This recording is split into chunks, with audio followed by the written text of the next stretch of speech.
नमस्कार साथियों, गौमूत्र क्रांति के YouTube चैनल पर आप सभी का स्वागत है। आज हम आपका परिचय बरेली के नईम अली से कराने जा रहे हैं। नईम पिछली 25 जुलाई को हमारे पास गौमूत्र क्रांति पवलगढ़ पर आए थे। उस समय की हमारे पास 2 रिपोर्ट्स हैं। उस समय की रिपोर्ट्स क्या कहती है और अभी जो तत्काल जो रिपोर्ट आई है वो शायद समझने, सोच और समझ से परे हो जाएगी, क्योंकि जिस सब्जेक्ट पर ये रिजल्ट आया है लोगों का मानना है कि उस पर कभी रिजल्ट नहीं होता, उस पर डायलिसिस होता है या ट्रांसप्लांट होता है। लेकिन हैरत की बात, नईम जी, मैं आपको बधाई भी दे रहा हूं और आपकी दीर्घायु, ईश्वर करे आपकी लंबी उम्र हो, इसकी कामना करता हूं कि आपको यहाँ का जो रास्ता मुकेश पाहवा जी, काशीपुर के मुकेश पाहवा जी, जिन्होंने आपको यहाँ भेजा था, उस समय तब मैं पूछना चाहूँगा आपसे कि तब आपके क्या मानसिक हालात थे, क्या आप सोच रहे थे, क्योंकि जब क्रेटेनाइन का हालात आपका उस समय मेरे ख्याल से ये लिखा हुआ है 10.4 इस पर विश्वास कीजिएगा, अपने कानों पर विश्वास कीजिए, ये कागज पर विश्वास, ये पेपर है, ये बता रहा है कि सीरम क्रेटिनाइन 10.4। और अभी वर्तमान की जो हम रिपोर्ट दिखाएंगे, ये हम आपको पूरी बातचीत के बाद दिखाएंगे कि अब क्या हालात लेकर नईम यहाँ आए हैं और क्या इनका कहना है, क्या इनका आज का सोच है, तब ये क्या सोच रहे थे, तब इनको जब भेजा गया तब ये क्या सोच के आए थे कि क्या वास्तविकता हो सकती है कि मैं जहां जा रहा हूं वहां से कोई रिजल्ट लेके आऊं। तो मैं चाहता हूं इन सारी बातचीत पर नईम खुद अपने मुंह से बोलें तो बहुत बेहतर होगा।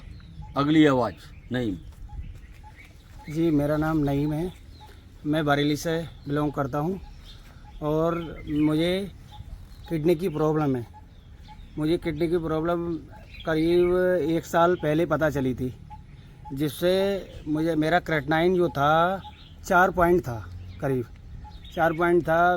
फिर उसके बाद मैंने एलोपैथ डॉक्टरों को दिखाया, उसके कोई रिजल्ट नहीं मिला। 2 महीने के मैंने इलाज कराया, उसमें कोई भी रिजल्ट नहीं मिला और क्रेटिनाइन मेरा 6 पॉइंट पहुंच गया। बाद फिर करीब मेरे एक फूफा जी के मिलने वाले हैं, मुकेश पाहवा जी, उन्होंने कहा था कि आप वहाँ दिखाओ, पवलगढ़ दिखाओ।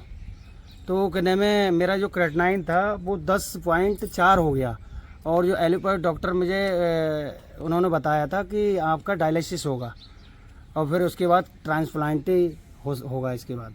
लेकिन जब मुझे मुकेश पाहवा जी ने बताया मुझे, फिर मेरे फूफा जी ने कहा कि अभी चल रहे हैं हम मुरादाबाद से, हम डायरेक्ट पवलगढ़ गांव बैजी के पास आ गए।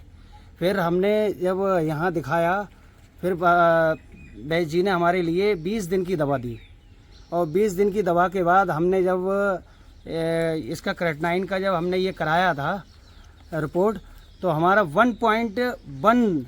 क्या बात है, क्या बात। इसमें बहुत ही समझ लो हमारा बैज जी का आशीर्वाद है, जो हमारा क्रेटिनाइन नॉर्मल रेंज पर है।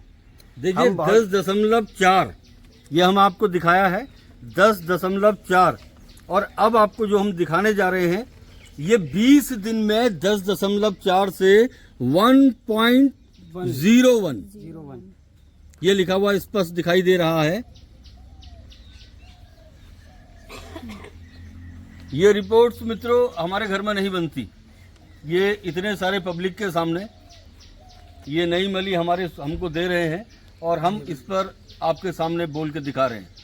तो ये भारतीय संस्कृति, आयुर्वेद, यहाँ के ऋषि महर्षियों का आशीर्वाद, हिमालय में बैठे योगियों का आशीर्वाद और भारत की उस संस्कृति की विजय है जो अपना डंका पूरे विश्व में बजा सकती है। और जिस तरीके से आज ये रिपोर्ट्स हम लोग के पास आ रही हैं, मैं समझता हूं कि ये लोगों को एक तरीके से लोगों के लिए एक सीख और समझ के लिए बहुत ज़्यादा काफ़ी है। और मैं एक बात पूछना चाहूँगा नईम जी, जब आपको पता लगा कि आपका क्रेटिनाइन 10.4 पर है, जी तो आपके मानसिक हालात क्या रहे होंगे? जरा मैं चाहता हूँ उसके बारे में थोड़ा आप एक लाइन उस पर बोलें। जी मुझे तो यही बताया था डॉक्टर ने कि आपका जो डायलिसिस होगा और फिर ट्रांसप्लांट। तो मैं तो कुछ देर के लिए तो मैं ये बहुत ही ज़्यादा मुझे उसमें हुआ था कि कहना मैं कि अब मैं क्या करूं, अब मैं कैसे क्या करूंगा, यही मैं कहना चाहता हूं। फिर मैं देखिए, वो समय बड़ा असमंजस का समय होता है जब 10.4 पर क्रेटिनाइन हो, डायलिसिस या ट्रांसप्लांट की बातचीत कह दी गई हो, तो हम नहीं समझते कि उस समय व्यक्ति का मानसिक संतुलन ठीक रहा होगा, क्योंकि वो बड़ा एक अजीब सा समय होता है। आदमी कई बार अपना पेशेंस खो बैठता है, कई बार सुन के उसे अंदर से एक घबराहट, बेचैनी, ये दोनों ही चीज़, और सामने खड़ा परिवार नज़र आता है, साथ में टूटती हुई अर्थव्यवस्था दिखाई देती है।